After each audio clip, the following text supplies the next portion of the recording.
नया भारत नया कानून। 150 साल के बाद 3 अंग्रेजी कानून खत्म हो गए हैं और 3 नए भारतीय कानून लागू हो गए। इसके एक नहीं अनेक फायदे हैं। सबसे पहला फायदा कि गुलामी की सोच खत्म होगी। पहले उसका नाम था इंडियन पिनल कोड, उसमें इंडिया शब्द था। अब उसका नाम हो गया है भारतीय न्याय संहिता। तो अब भारत आ गया, इंडिया की जगह भारत आ गया।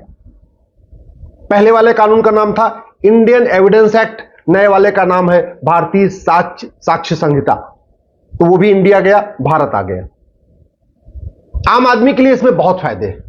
पहली बात तो ये कि जहां आपके साथ अपराध हुआ है वहीं जाके एफआईआर कराना जरूरी नहीं है।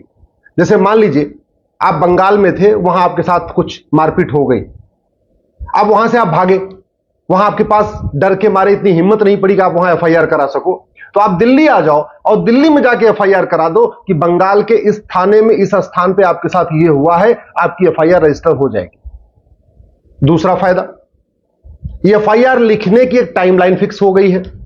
तीसरा फायदा, पुलिस की जांच कंप्लीट करने की भी टाइमलाइन फिक्स हो गई है। चौथा फायदा, जब चार्जशीट कोर्ट में फाइल हो जाएगी तो 60 दिन के अंदर मजिस्ट्रेट के लिए, जज के लिए चार्ज फ्रेम करना अनिवार्य होगा।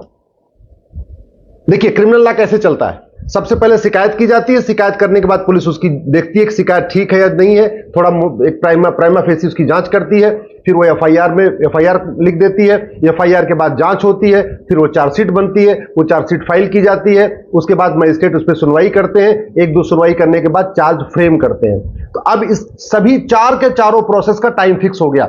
एफआईआर करने की टाइम फिक्स, जांच करने की टाइम फिक्स, चार्जशीट फाइल करने की टाइम फिक्स, और जज के द्वारा भी चार्ज फ्रेम करने का टाइम फिक्स हो गया।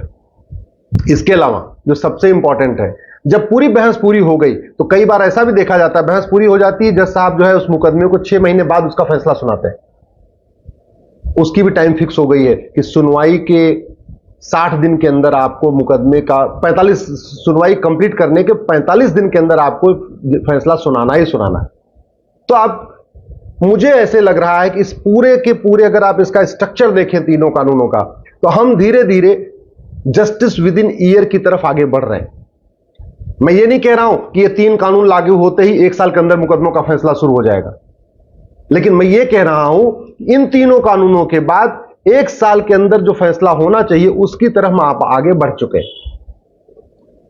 इसमें स्नैचिंग को बहुत सीरियस ऑफेंस बना दिया है। आप देखते रहते हैं चेन स्नैचिंग होती रहती है, मोबाइल स्नैचिंग होती रहती है, आए दिन झपट्टा मारी चलती रहती है, उसको गंभीर अपराध बना दिया है। आतंकवाद को इसमें शामिल कर लिया है, पहले उसमें नहीं था। पहले आईपीसी में राजद्रोह था, देशद्रोह नहीं था।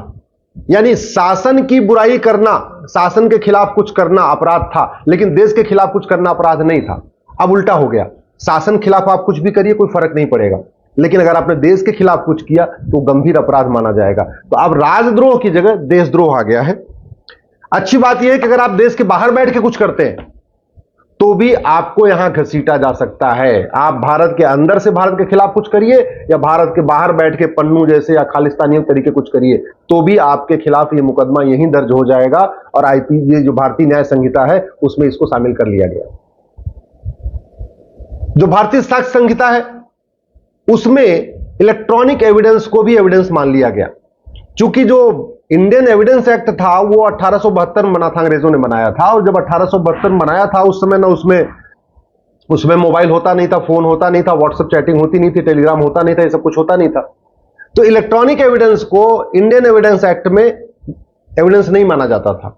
लेकिन अब नई वाली जो भारतीय साक्ष्य संहिता है इसमें सारे इलेक्ट्रॉनिक एविडेंस को भी एविडेंस माना जाएगा। आपने व्हाट्सएप चैटिंग किया, आपने एसएमएस के जरिए चैटिंग किया, आपने फोन के जरिए चैटिंग किया, चाहे आपने व्हाट्सएप कॉल के जरिए चैटिंग किया, टेलीग्राम कॉल करके चैटिंग किया, या कोई और ऐप यूज करके चैटिंग किया, या ईमेल के जरिए चैटिंग किया, या इंस्टाग्राम के जरिए चैटिंग किया, सारे के सारे इलेक्ट्रॉनिक जो कम्युनिकेशन है माध्यम, वो सब के सब एविडेंस माने जाएंगे। तो इससे भी सजा दिलवाने में काफी मदद मिलेगी। पहले क्या होता था, बहुत सारे गंभीर अपराधों में सबूत के अभाव में बरी हो जाते थे, क्योंकि इलेक्ट्रॉनिक वो हाई टेक्नोलॉजी यूज करते थे, उसको एविडेंस माना नहीं जाता था।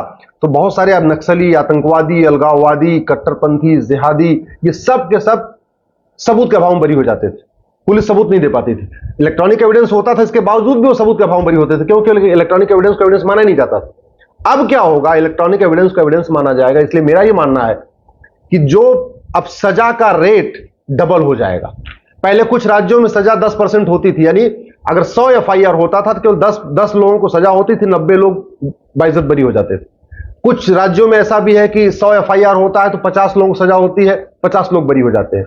मेरा यह मानना है कि जहां 10% सजा होती थी अब वो 20% हो जाएगी, जहां 20% सजा होती थी वो 40% हो जाएगी। सजा का रेट डबल हो जाएगा। लेकिन इसमें और भी कुछ करने की जरूरत है।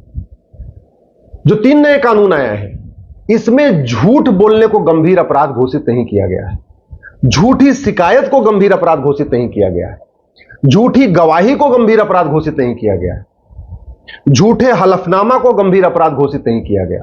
यानी मान लीजिए कोई बलात्कार का झूठा मुकदमा दर्ज कराता है, छेड़छाड़ का झूठा मुकदमा दर्ज कराता है, SC/ST एक्ट का झूठा मुकदमा दर्ज कराता है, तो उसको कोई सजा नहीं होगी।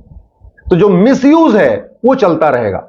फायदे अनेक हैं, लेकिन जो कानून का मिसयूज हो रहा था, दहेज का झूठा मुकदमा, छेड़छाड़ का झूठा मुकदमा, बलात्कार का झूठा मुकदमा, SC/ST एक्ट का झूठा मुकदमा, उसके लिए इस कानून में कोई प्रावधान नहीं है। इसलिए मैं सरकार से निवेदन करता हूं, झूठी शिकायत, झूठा मुकदमा, झूठी जांच, झूठी गवाही, झूठी चार्जशीट, इसको भी गंभीर अपराध घोषित करें।